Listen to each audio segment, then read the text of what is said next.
Welcome dear students, कैसे हैं आप सभी लोग। मैं अजय पटेल एक बार पुनः एमजीसीआई के यूट्यूब चैनल पर फाइटर 1.0 बैच में आपका स्वागत करता हूं। हमारी ये जो फाइटर 1.0 बैच की सीरीज है बहुत जबरदस्त चल रही है और आज हम इसमें एक नए चैप्टर को स्टार्ट कर रहे हैं जिसका नाम है प्लांट एनाटॉमी।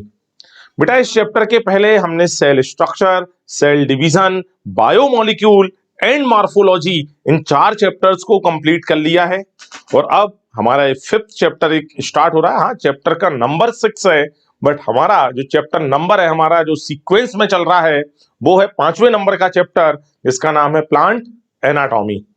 प्लांट एनाटॉमी जो है वास्तव में इसमें हम क्या पढ़ेंगे, आइए समझना स्टार्ट करें।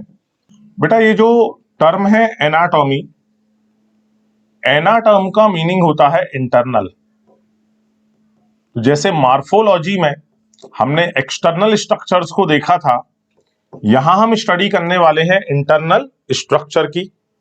बोले सर टॉमी का मीनिंग क्या है? बेटा टॉमी का मीनिंग होता है काटना। तो हम प्लांट के अलग अलग हिस्सों की इंटरनल स्ट्रक्चर की स्टडी करने के लिए हम उसकी स्लाइड बनाएंगे।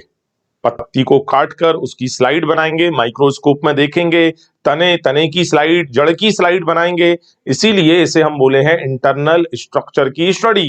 बट इस स्टडी में चूंकि हमें काटा पीटी करनी है इसलिए लास्ट में लगा है टॉमी। तो यहां हम मेनली डिस्कस करने वाले हैं टिश्यू को, या जिसे कहा जाता है ऊतक। साथियों ऊतक की परिभाषा याद रखना। ऊतक क्या होते हैं? ये बेटा कोशिकाओं का समूह है, या इसको बोला जाता है ग्रुप ऑफ सेल। जो हमारा टिश्यू है ये वास्तव में क्या है? कोशिकाओं का समूह या ग्रुप ऑफ सेल है।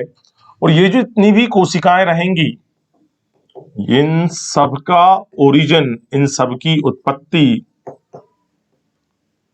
ऑलवेज सेम रहती है, बट इन कोशिकाओं के स्ट्रक्चर एंड फंक्शन, इनकी संरचना व इनके कार्य may be same may be different, समान या असमान हो सकते हैं। तो परिभाषा याद रखें, ऊतक क्या है भाई? कोशिकाओं का समूह जिनकी उत्पत्ति हमेशा क्या रहेगी? समान। कार्य व संरचना उन कोशिकाओं की समान भी हो सकती है और असमान भी हो सकती है। यहां पर कुछ लाइनें बहुत जबरदस्त हैं।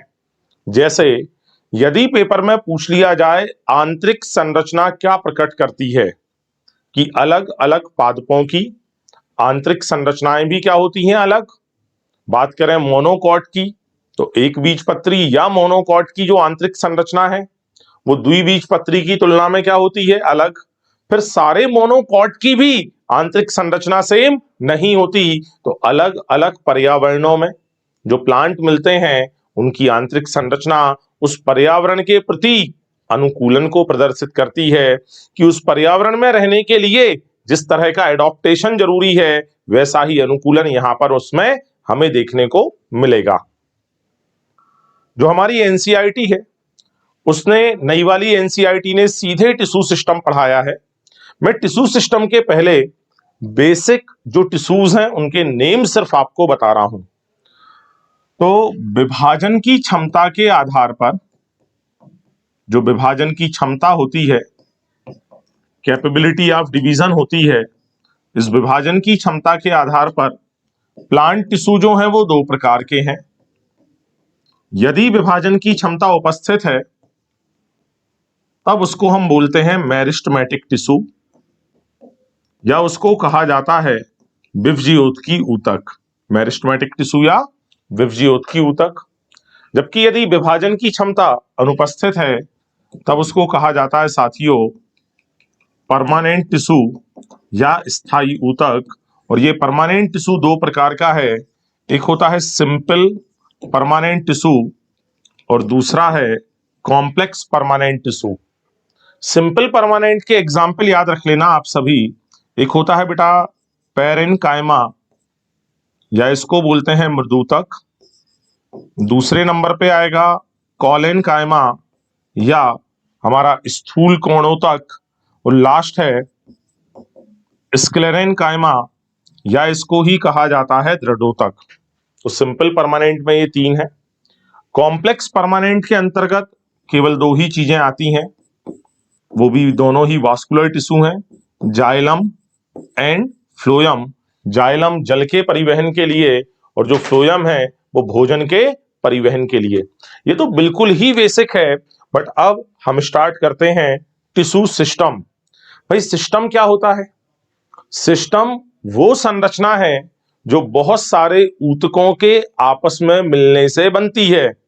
मतलब कोशिकाओं का समूह ऊतक, ऊतकों का समूह ऊतक तंत्र, या जिससे और आगे जाने पर अंगों का भी निर्माण होता है। तो यहां हमें जो टिश्यू सिस्टम पढ़ने हैं उसमें एक हम पढ़ेंगे बेटा इपिडर्मल टिश्यू सिस्टम, या इसको ही कहा जाता है बाह्यत्वचीय ऊतक तंत्र। यह है सबसे बाहर की सतह पर मिलने वाला। दूसरा जो टिश्यू सिस्टम हमें डिस्कस करना है वो है ग्राउंड टिश्यू सिस्टम, या इसको बोलते हैं भरण ऊतक तंत्र। और तीसरे नंबर पे जो पढ़ेंगे साथियों उसका नाम है वास्कुलर टिश्यू सिस्टम, या जिसको संवहनी ऊतक तंत्र कहते हैं। तो हमारे जो प्लांट की संरचना है, चाहे वो जड़ हो, तना हो, पत्ती हो, उसमें बाहर से अंदर की तरफ सरफेस से लेके सेंटर की ओर जाने पर हमें तीन प्रकार के टिश्यू सिस्टम देखने को मिलते हैं। तीन प्रकार की व्यवस्थाएं मिलेंगी। जो बिल्कुल सतह पर मौजूद है उसे बोलते हैं एपिडर्मल टिश्यू सिस्टम या बाह्यत्वचीय ऊतक तंत्र। जो और अंदर की तरफ है उसे बोलेंगे भरण ऊतक तंत्र या मौलिक या फंडामेंटल ऊतक तंत्र। और जो सबसे सेंटर में है, सबसे अंदर की ओर है, वो है संवहनी ऊतक तंत्र या वास्कुलर टिश्यू सिस्टम। यहां यदि हम एपिडर्मल टिश्यू सिस्टम की बात करें तो इसमें बेटा एक हमें पढ़नी है एपिडर्मिस लेयर। इसी एपिडर्मिस लेयर में हम एक मोमी पदार्थ वैक्सी सब्सटेंस क्यूटिकल के बारे में डिस्कस करेंगे।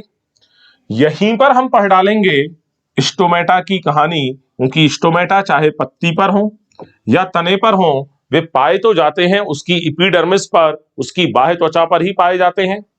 इसके अलावा हमें कुछ बाह्य त्वचीय उपांग या जिन्हें एपिडर्मल अपेंडेजेस कहा जाता है वो पढ़ने हैं। इसमें एक हम पढ़ेंगे जड़ की सतह पर जिसका नाम है रूट हेयर। दूसरा हम पढ़ेंगे तने की सतह पर जिनका नाम है सूट हेयर, या जिनको ट्राइकोम्स भी कहा जाता है। साथियों बात करें यहां ग्राउंड टिश्यू सिस्टम की, तो जो हमारा ग्राउंड टिश्यू सिस्टम है, जो हमारा भरण ऊतक तंत्र है या मौलिक ऊतक तंत्र है, इसमें कुछ लेयर्स हम डिस्कस करेंगे। एक हम पढ़ डालेंगे हाइपोडर्मिस, इसके जस्ट नीचे एक लेयर हम पढ़ेंगे कॉर्टेक्स। फिर हमें पढ़ना है एंडोडर्मिस या अंतस्त्वचा। एंडोडर्मिस के अंदर की तरफ पेरीसाइकिल, देखो ये हिंदी भी बताते ही जाता हूं, हाइपोडर्मिस या अधस्त्वचा। एपिडर्मिस क्या थी? बाह्य त्वचा। हाइपोडर्मिस को क्या बोलेंगे? अधस्त्वचा। कॉर्टेक्स या बलकुट की परतें आ जाती हैं। एंडोडर्मिस या इसी को बोलेंगे अंतस्त्वचा, पेरीसाइकिल या परिरंभ, और लास्ट में यहां पर आएगी पित्त या जिसे बोलते हैं मज्जा। ठीक है। वास्कुलर टिश्यू सिस्टम जो है साथियों, इस वास्कुलर टिश्यू सिस्टम में हम पढ़ते हैं arrangement of xylem and phloem. Xylem व फ्लोएम की व्यवस्था वो है हमारा वास्कुलर टिश्यू सिस्टम। तो भाई ग्राउंड टिश्यू की एक परिभाषा बनती है, एपिडर्मिस व वास्कुलर टिश्यू सिस्टम के बीच में जितना भी टिश्यू सिस्टम प्रेजेंट है उस पूरे को कहा जाता है हम, या उस पूरे को एक साथ कहते हैं ग्राउंड टिश्यू सिस्टम, भरण ऊतक या मौलिक ऊतक तंत्र। तो आइए स्टार्ट करते हैं बाह्य त्वचीय ऊतक तंत्र से, एपिडर्मल टिश्यू सिस्टम से। साथियों इस लेक्चर में मैं तुम्हें ये जो टिश्यू सिस्टम पढ़ाने वाला हूं, इस टिश्यू सिस्टम में वे सारी इंफॉर्मेशन मैं तुम्हें दे दूंगा जो information dicot root, monocot root, ऐसे ही डाइकॉट व मोनोकॉट स्टेम व सेम डाइकॉट व मोनोकॉट लीफ, इसकी संरचना को बनाने में लगने वाली है। मतलब यदि ये 25 से 30 मिनट का एक वीडियो आपने ध्यान से समझा तो इसके आगे आने वाला जो वीडियो रहेगा वो 100% आपको समझ आ जाएगा और बहुत आसान लगेगा। और यदि कोई बच्चा इसको स्किप करके सीधे उस पर जाएगा तो उसको वहां ऐसा लगेगा कि यार बायो में तो बहुत याद करना होता है, जबकि यहां यदि समझ लिया, एक बार टिश्यू सिस्टम क्लियर हो गया तो आगे के जो सारे डायग्राम हैं, जो 6 डायग्राम है हमारे डाइकॉट, मोनोकॉट, रूट, स्टेम व लीफ के, वो सारे डायग्राम बहुत सिंपल हो जाने हैं। ठीक है, लगातार एमजीसीआई की जो टीम है बेटा वो आप सभी के लिए बहुत ज्यादा मेहनत, बहुत ज्यादा डेडिकेशन के साथ काम कर रही है। हम यही चाहेंगे आप भी उस डेडिकेशन में, उसके उस हार्ड वर्किंग के लिए एप्रिसिएशन जरूर करें।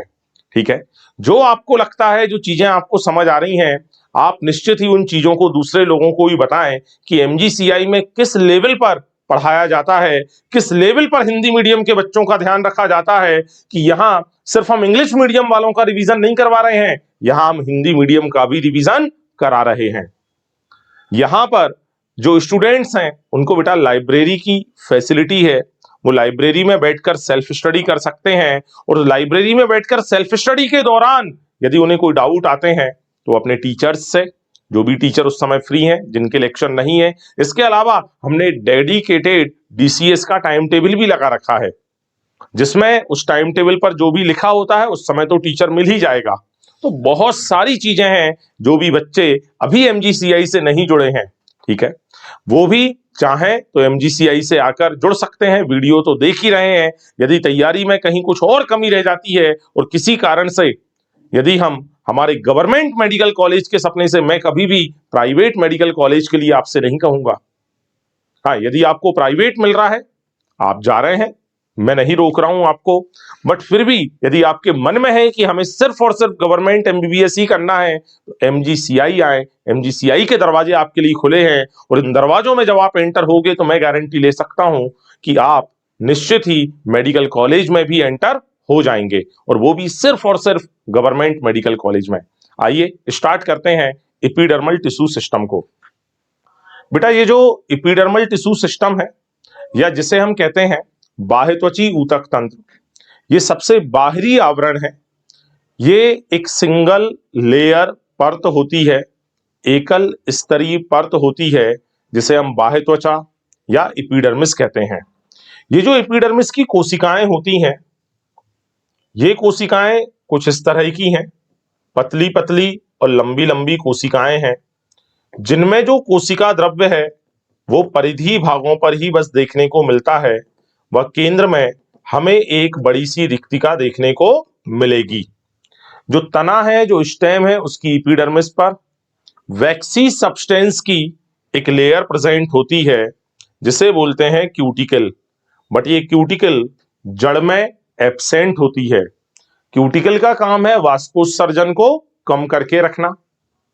अब बात करें एपिडर्मल अपेंडेजेस की, बाह्य त्वची उपांगों की, तो उपांग में जड़ की सतह पर पाए जाते हैं रूट हेयर। बेटा रूट हेयर का काम क्या है? जल व खनिज का अवशोषण करना, एब्जॉर्प्शन करना। यहीं आप अंतर समझते चलें।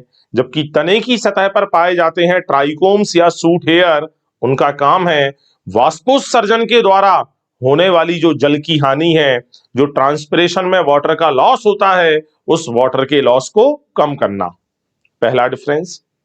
दूसरा अंतर है, जो रूट हेयर होते हैं वो एपिडर्मिस की एक कोशिकीय अतिवृद्धि है, यूनिसेलुलर आउटग्रोथ्स हैं, जबकि जो सूट हेयर होते हैं वो बहुकोशिकीय होते हैं, वो बहुकोशिकीय अतिवृद्धि होते हैं। तो हमने एपिडर्मिस देखी, हमने क्यूटिकल देखा, रूट हेयर और सूट हेयर को समझा, ट्राइकोम्स को समझा। अब हम स्टार्ट करते हैं स्टोमेटा को। बेटा जो स्टोमेटा है या रंध्र है, इसकी संरचना में 3 चीजें याद रखना। एक तो वो छिद्र या जिसे स्टोमा कहा जाता है, छिद्र या जिसे स्टोमा कहते हैं। आप देख पा रहे हैं ये वो छिद्र बना हुआ है यहां पर, इसे बोलते हैं स्टोमा। इस छिद्र को कवर करते हुए होती है गार्ड सेल, या जिन्हें कहा जाता है रक्षी कोशिकाएं। और गार्ड सेल के आसपास की कुछ जो एपिडर्मल सेल हैं, उनके पदार्थों में कुछ परिवर्तन हो जाता है और उस परिवर्तन के कारण उन्हें हम अलग से एक नाम देते हैं सब्सिडरी सेल। उनकी संरचना, उनके पदार्थ, उनके आकार में परिवर्तन आ चुका है। तो हमने तीन चीजें देखी। एक हमने ले लिया स्टोमा या रंध्र, दूसरे नंबर पे हमने यहां पर ले ली है गार्ड सेल, और तीसरे नंबर पर हमने यहां पर क्या ले लिया, सब्सिडरी सेल को। सामान्यतः ये जो गार्ड सेल है द्विबीजपत्री में बेटा वो बीन शेप या सेम के बीज के आकार की होती हैं। बट जो हमारा मोनोकॉट है, आप देख पा रहे होंगे डायग्राम में, उसमें जो गार्ड सेल बनी है वो डंबल शेप है, वो डंबलाकार है यहां पर। ठीक है, तो और आगे चलें। हमारी जो गार्ड सेल है, उस गार्ड सेल की आंतरिक भित्ति मोटी जबकि बाह्य भित्ति पतली होती है। हमारी जो गार्ड सेल है उसके अंदर क्लोरोप्लास्ट पाए जाते हैं जो फोटोसिंथेसिस में हेल्प करते हैं, व साथ ही साथ ये जो क्लोरोप्लास्ट हैं इनकी हेल्प से स्टोमेटा की ओपनिंग व क्लोजनिंग में भी हेल्प मिलती है। बट मैं ये नहीं कह रहा हूं कि केवल और केवल क्लोरोप्लास्ट से ही स्टोमेटा की ओपनिंग व क्लोजनिंग होती है। अरे उसके लिए तो K+H+ थ्योरी भी काम करती है जो अब सिलेबस में नहीं है। आप तो याद रखें जो लाइन एनसीईआरटी में दी है कि क्लोरोप्लास्ट पाए जाते हैं जो स्टोमेटा को खोलने व बंद करने में क्या करते हैं, हेल्प। तो यहां पर यह है हमारा स्टोमेटा। स्टोमेटा का काम क्या है, एक तो वाष्पोत्सर्जन करना, इसके द्वारा पानी बाहर जाएगा, और दूसरा गैसीय विनिमय करना, जो ऑक्सीजन की जरूरत है वो भी स्टोमेटा से ही अंदर आती है। जो CO2 बाहर छोड़नी है वो भी स्टोमेटा के द्वारा ही बाहर जाती है। अब हम आ चुके हैं यहां पर भरण ऊतक तंत्र पर। यहां जो पीछे जो कहानी लिखी है ट्राइकोम्स या रूट हेयर की, ऑलरेडी मैंने आपको पढ़ा दी है। अब अपन समझते हैं VIMP कंसेप्ट्स हैं। एक हमें पढ़नी है हाइपोडर्मिस, दूसरे नंबर पे है कॉर्टेक्स, फिर आ जाएगी हमारी एंडोडर्मिस, फिर हम पढ़ डालेंगे पेरीसाइकिल, और लास्ट में पढ़ लेंगे पित्त। तो आइए स्टार्ट करें। सबसे पहली चीज जो हाइपोडर्मिस है बेटा, ये हाइपोडर्मिस रूट में एब्सेंट होती है। हाइपोडर्मिस की कहानी देखें तो रूट में क्या रहेगी, एब्सेंट। चाहे रूट मोनोकॉट हो या डाइकॉट हो। तो जब हम डायग्राम बनाएंगे रूट का, रूट में सबसे पहले हमने एपिडर्मिस बनाई, उसके नीचे हाइपोडर्मिस बनाने की कोई जरूरत नहीं है क्योंकि वो उसमें एब्सेंट है। हाँ, स्टेम में प्रेजेंट है। जो डाइकॉट स्टेम है, स्टेम की बात करें तो डाइकॉट स्टेम में ये बनी होती है कॉलेनकाइमा से, जबकि मोनोकॉट स्टेम में ये बनी होती है स्क्लेरेनकाइमा से। ये कहानी हुई हाइपोडर्मिस की। कॉर्टेक्स बेटा मैं केवल यहां प्रेजेंट लिख रहा हूं, मतलब चाहे रूट हो या स्टेम हो उसमें प्रेजेंट है। साथ ही साथ ये बना है पेरेनकाइमा सेल से, और जो पेरेनकाइमा सेल्स हैं उनके बीच में इंटरसेलुलर स्पेस क्या रहेंगे, प्रेजेंट रहेंगे, और इस सेल्स का काम है यहां पर फूड स्टोरेज करना, फूड को स्टोर करने का काम यहां पर रहेगा। और आगे चलें तो हमें मिलती है एंडोडर्मिस। एंडोडर्मिस को समझते हैं। एंडोडर्मिस की जो कोशिकाएं हैं, सबसे पहले बात करें रूट में, तो रूट की एंडोडर्मिस चाहे डाइकॉट हो या मोनोकॉट। यदि मुझे कुछ अलग लिखना होगा, मान लो मैंने सिर्फ रूट लिखा, इसका मतलब वो चीजें एप्लीकेबल हैं डाइकॉट पे भी और मोनोकॉट पे भी। बट यदि कहीं कुछ वेरिएशन होगा तो मैं डाइकॉट अलग लिखूंगा और मोनोकॉट अलग लिखूंगा। तो रूट में जो एंडोडर्मिस होती है वो एंडोडर्मिस की कोशिकाएं बैरल शेप होती हैं, जिनकी रेडियल यानी कि अरीय भित्ति और टेंजेंशियल मतलब स्पर्श रेखी भित्ति पर सुबेरिन का जमाव होता है। ये जो सुबेरिन का जमाव है, इस कारण से एक water dam air check layer form हो जाती है। इसका मतलब है कि जहां जहां एंडोडर्मिस की कोशिकाओं पर सुबेरिन जमा होगा, वहां से ना तो पानी आर पार जा पाएगा, ना ही एयर का परिवहन, ना ही वायु का परिवहन हो पाएगा। वो है water dam air check layer, और इसी लेयर को हम बोलते हैं, याद रखें पेपर में कई बार पूछा है, कैस्पेरियन स्ट्रिप्स। तो ये कहानी है रूट की। ठीक है, कि रूट की जो एंडोडर्मिस है, उस एंडोडर्मिस की अरीय भित्ति पर, स्पर्श रेखी भित्ति पर सुबेरिन का जमाव मौजूद होता है। और सुबेरिन चूंकि एक जल अपारगम्य वायुरोधी पदार्थ है, तो water dam air check layer को फॉर्म करता है in the form of Casparian strip या कैस्पेरियन पट्टियों के रूप में। बट इसी एंडोडर्मिस में जब हम और अंदर की तरफ चलेंगे तो एंडोडर्मिस से अंदर मिलेगी पेरीसाइकिल और वहां पर हमें मिलेंगे जाइलम। तो आगे अभी मैं पढ़ाने वाला हूं कि प्रोटोजाइलम जो रहेगा, प्रारंभ में बना हुआ जो जाइलम रहेगा, उसके जस्ट सामने की एंडोडर्मल सेल पर, जस्ट सामने की एंडोडर्मल सेल पर, किसके जस्ट सामने की, प्रोटोजाइलम के जस्ट सामने की एंडोडर्मल सेल पर सुबेरिन का जमाव नहीं होता। अब एंडोडर्मिस की वो कोशिका जिस पर सुबेरिन का जमाव नहीं है बेटा, उसे बोलते हैं पैसेज सेल या पथ कोशिका। वही रास्ता देगी पानी को, वही रास्ता देगी एयर को। इसके अलावा एंडोडर्मिस यदि हम बात करें हमारे स्टेम में, तो बेटा डाइकॉट स्टेम में प्रेजेंट है, मोनोकॉट स्टेम में ये जो एंडोडर्मिस है ये एब्सेंट होती है। ठीक है, और इस एंडोडर्मिस पर सुबेरिन का जमाव नहीं होता है डाइकॉट में, इस पर जमाव पाया जाता है स्टार्च का और उसे बोलते हैं स्टार्च शीथ या स्टार्च अक्षद। अब हम आ चुके हैं पेरीसाइकिल पर। तो पहले इस पेरीसाइकिल की कहानी हम डिस्कस करें डाइकॉट रूट में और मोनोकॉट रूट में। तो रूट चाहे कोई भी हो, उसमें ये पेरीसाइकिल बनी होती है पैरेनकाइमा से या पैरेनकाइमेटस कोशिकाओं से। डाइकॉट रूट की जो पेरीसाइकिल है, इससे बेटा दो चीजें बनती हैं। एक तो बनती है सेकेंडरी रूट और दूसरा इससे बनती है कैम्बियम। कैम्बियम जब बनेगी तो यहां पर सेकेंडरी ग्रोथ हो पाएगी, द्वितीयक वृद्धि हो पाएगी। लेकिन बात करें मोनोकॉट रूट की, तो साथियों मोनोकॉट रूट की जो पेरीसाइकिल है, इससे ओनली सेकेंडरी रूट फॉर्म होती हैं। बेटा ये जो सेकेंडरी रूट हैं या स्टेम में जो ब्रांचेस निकलती हैं, इनकी उत्पत्ति का एक सिद्धांत है। एंडोजीनस उत्पत्ति है या एक्सोजीनस उत्पत्ति है। यदि कोई ऐसी संरचना जो अतिवृद्धि के रूप में बाहर की तरफ निकल रही है और यदि उसका निर्माण एंडोडर्मिस के अंदर के भागों से हो, तो एंडोडर्मिस के अंदर के हिस्से कौन है, पेरीसाइकिल है, पिथ है, जाइलम है, फ्लोएम है। यदि एंडोडर्मिस के अंदर के भागों से किसी संरचना का निर्माण होगा तब उसे बोलते हैं एंडोजीनस उत्पत्ति, अंतर्जात उत्पत्ति। लेकिन यदि एंडोडर्मिस के बाहर के किसी रीजन से, चाहे वो कॉर्टेक्स हो, हाइपोडर्मिस हो, इससे यदि कोई उत्पत्ति होती है उसे बोलते हैं एक्सोजीनस उत्पत्ति। तो यहां हम देख पा रहे हैं जो सेकेंडरी रूट है, जो द्वितीयक जड़ें हैं, उनकी उत्पत्ति पेरीसाइकिल से हो रही है, इसलिए ये उत्पत्ति एंडोजीनस है।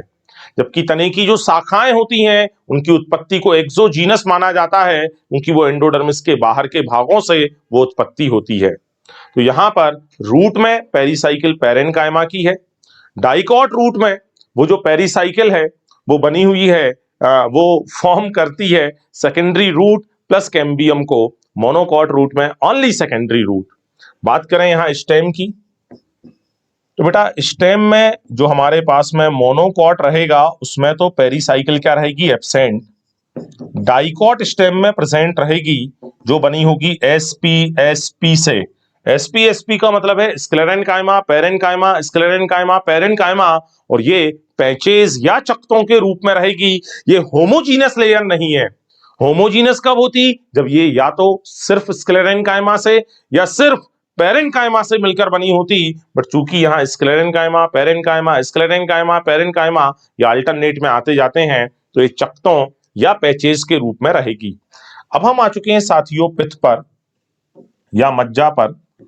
तो डाइकॉट रूट में जो मज्जा है बेटा वो या तो एब्सेंट है और यदि प्रेजेंट है तो लेस डेवलप है। जबकि बात करें मोनोकॉट रूट की, तो मोनोकॉट रूट में वो प्रेजेंट भी है और साथ ही साथ वेल डेवलप यानी कि वो सुविकसित भी है।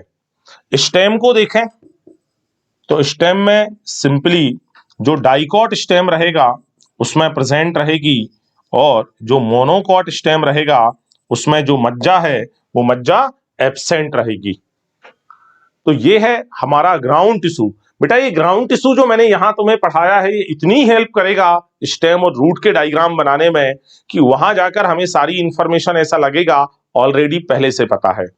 अब हम आ चुके हैं ग्राउंड टिश्यू के जस्ट बाद में वास्कुलर टिश्यू सिस्टम पर। तो वास्कुलर टिश्यू सिस्टम की कंडीशन याद रखें।